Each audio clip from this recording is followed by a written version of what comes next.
radieuse! Before we hit the studio to start this episode, come, walk with me for a bit as we take a stroll along the street to see the holiday decorations.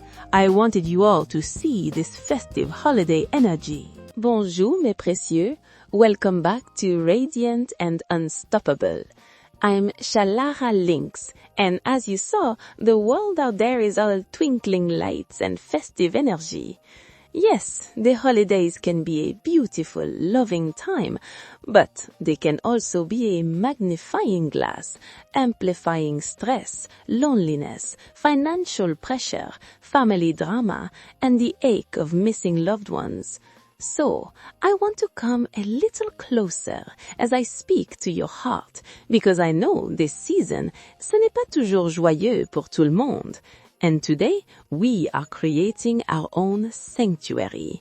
This episode is about coping with the stress of the holidays, finding your unique spark of happiness even when you feel overwhelmed, and discovering outlets that nourish you and our sisterhood during these chaotic times. So, my darlings, brew your tea, light that candle, and let's have a real sister-to-sister chat.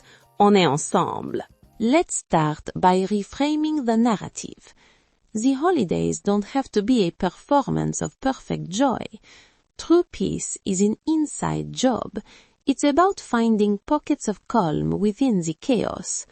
First, let's frame out a few positive viewpoints, one at a time.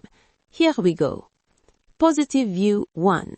Setting boundaries is self-love, not Scroogeness. Ma chérie, you are allowed to say non merci. No to the extra party that drains you.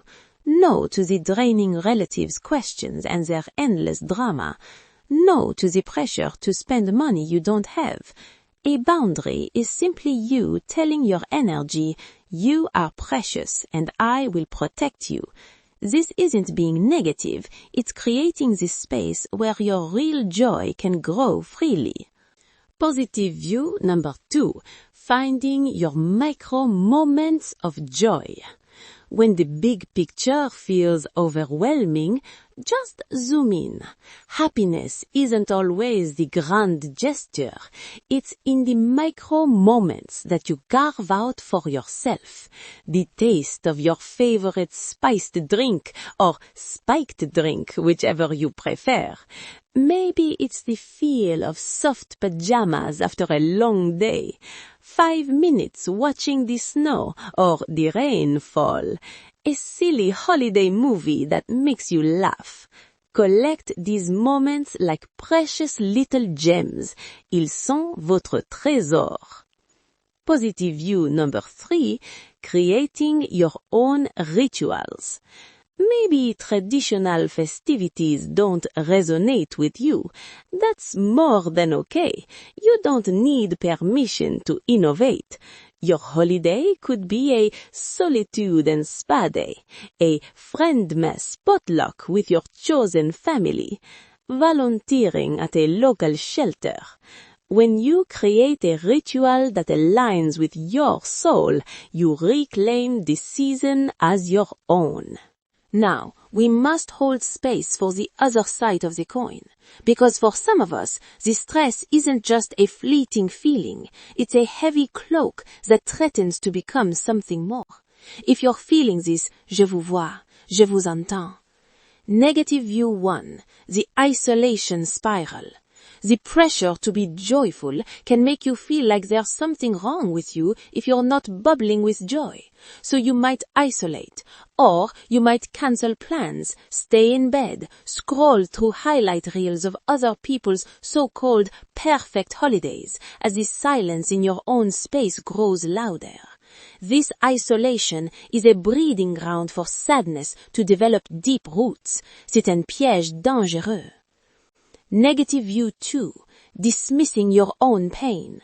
We tell ourselves, others probably have it worse, so I should be grateful, and then we shove our feelings down. However, we forget that unacknowledged grief, stress, or loneliness doesn't disappear. It accumulates, it morphs, and can turn situational sadness into agonizing and painfully heavy numbness, a loss of interest in things you once loved, and a constant fatigue. This, mes anges, is when we must be extra gentle and fearless. Negative view 3. The outlet drought. This is when every outlet feels blocked. You have no energy to create, no safe person to call, no movement that brings release. Your emotional pressure has nowhere to go. This unbearable roadblock is what can take overwhelming stress straight into clinical depression. It's not a failure. It's a signal that your system is overwhelmed and needs compassionate and, most of the time, professional attention.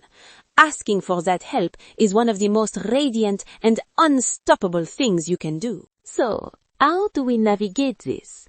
How do we build our personal holiday survival kit? Here is your guided path, filled with tools, not rules. Number 1. The check-in and check-out system. Check-in. Every morning, ask yourself, girl, are we good? How is our heart today? Are our emotions in check? What do we need? And acknowledge it. Check out.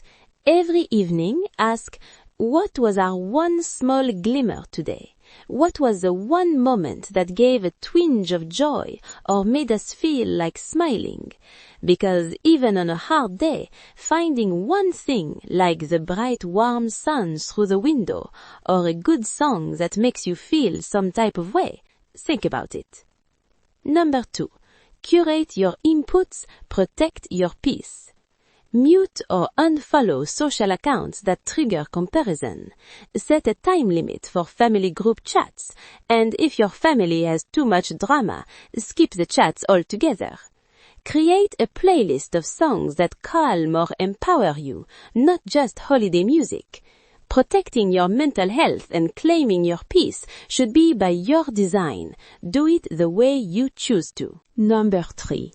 Find your physical release valve. Stress lives in the body. We all know this as a fact. You must have an outlet to release that stress. This isn't about a workout. It's about a release. A 10-minute dance party in your living room, a brisk walk while listening to a podcast, stretching, scream singing in the car. Libérer la pression. Release the pressure. Number 4. The power of and. Your feelings can coexist. You can be grateful and sad. You can be stressed and find a moment of peace. You can love your family and need a break from them. Allow for the and. It stops the guilt and allows for the space you need to remember that you are human, not superhuman. Number 5. Build your support circle in advance. Identify 2 to 3 people you can text the code word Holiday SOS. No explanations needed. They are your lifelines. And be that for someone else as well. All right, my love. Time for our weekly anchor. This one is to ground you in your own worth, right here, right now.